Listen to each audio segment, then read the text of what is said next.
खेलो India के शुभारंभ के अवसर पर आज बहुत ही प्रसन्नता का विषय है कि हमें आशीर्वाद देने के लिए और विधिवत आज के इस खेलो इंडिया कार्यक्रम का उद्घाटन करने के लिए हमारे बीच में हमारे देश के गृह मंत्री और सहकारिता मंत्री आदरणीय श्री अमित भाई शाह जी पधारे हैं।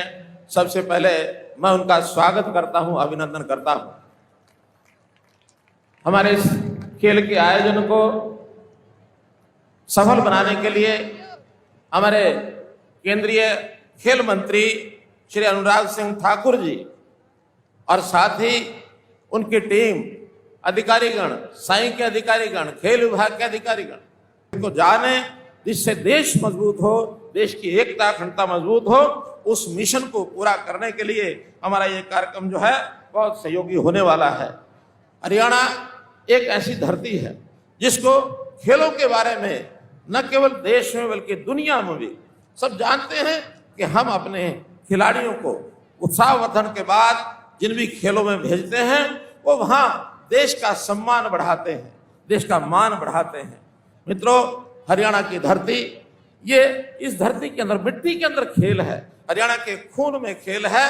तो हरियाणा का खिलाड़ी बचपन से ही ये दूध का खाना ऐसा शारीरिक बल बना करके अपनी बुद्धि से, चुस्ती से, मन के एकाग्रता से जिस प्रकार से खेलों में आगे बढ़ रहा है, मैं इन हरियाणा के खिलाड़ियों को भी बहुत बहुत बधाई देता हूं और विश्वास दिलाता हूं कि इन खिलाड़ियों के लिए जिस भी प्रकार की आवश्यकता होगी, इंफ्रास्ट्रक्चर की होगी, इनकी डाइट की होगी, इनके लिए जो भी आवश्यकताएं होंगी उन सबको हम पूरा करेंगे।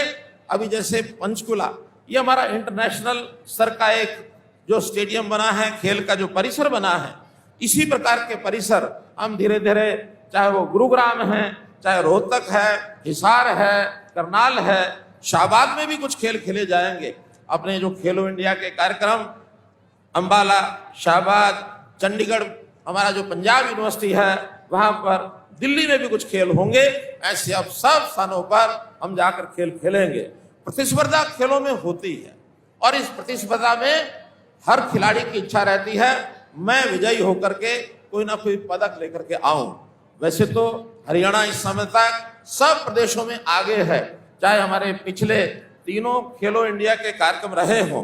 पहले खेलो इंडिया में हरियाणा का स्थान प्रथम आया था, दूसरे और तीसरे खेलो इंडिया के कार्यक्रम में और हम द्वितीय आए थे। अब मैं इस समय हरियाणा के नाते चाहूंगा जरूर कि हरियाणा के सब खिलाड़ी मिल करके प्रथम स्थान पाएं, लेकिन इसका अर्थ ये नहीं है कि बाकी देश के और प्रांतों के खिलाड़ियों के बारे में मेरा विचार कोई ऐसा है। मैं तो चाहूंगा इस कंपटीशन में कोई भी प्रदेश प्रथम आने के लिए आगे बढ़े। आखिर तो देश एक है हमारा, देश का कोई प्रांत आगे बढ़ता है तो देश आगे बढ़ता है। इस विचार को हम लेकर के चलेंगे।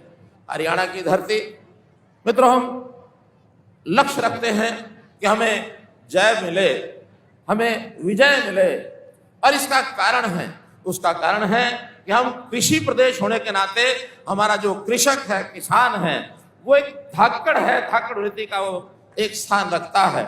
इसी प्रकार हमारा सैनिक है, वो भी एक धाकड़ वृत्ति का और एक हमारा सैनिक देश की रक्षा करता है। हमारा खिलाड़ी, हमारा पहलवान, ये भी धाकड़ है। और जब हरियाणा का हर नागरिक धाकड़ की तरह अपना कार्य आगे करेगा और देश प्रदेश को मजबूत करने के लिए आगे बढ़ेगा, तो निश्चित रूप से हम अपना जो लक्ष्य है, जय भी मिलेगी, विजय भी मिलेगी, क्योंकि हम सब धाकड़ हैं। इस नाते से इस कार्यक्रम को लेकर के आगे बढ़ते हैं। हरियाणा, हम जानते हैं, ये गीता की धरती है। भगवान कृष्ण ने रण क्षेत्र में और गीता का जो उपदेश दिया था, वो एक रण क्षेत्र, उसमें हमको गीता का ज्ञान मिला था। और ये खेलो इंडिया, ये भी चाहे कोई भी खेल हो, ये भी हमारा एक रण क्षेत्र होता है।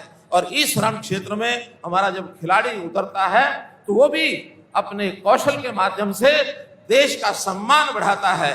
तो एक तरफ हमको गीता ज्ञान मिलता है, एक तरफ हमको देश का सम्मान मिलता है। तो हरियाणा जो है अपने इस भूमिका को निभाने में देश भर में बहुत अग्रणी काम कर रहा है।